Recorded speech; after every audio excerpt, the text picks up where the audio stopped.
Preste bem atenção.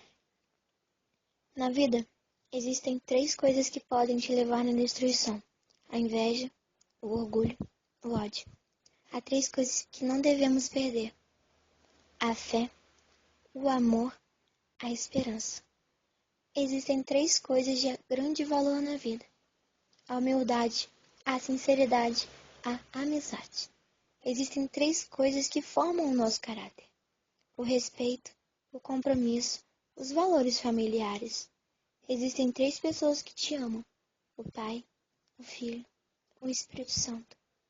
Faço a Deus 3 pedidos para ti: que te abençoe, que te guie e que te proteja.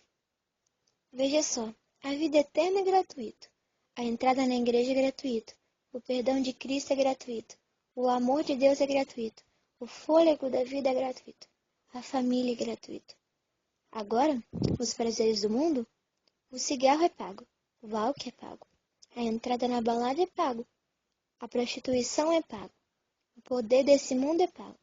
Agora me diz, por que ir ao inferno que é pago, enquanto o paraíso e a vida eterna são gratuitos? Por favor, será que tu podes me ajudar a falar ao mundo que Jesus Cristo é maravilhoso? O inimigo diz que você não tem tempo para enviar essa mensagem. Prove a ele que sim, que você tem tempo.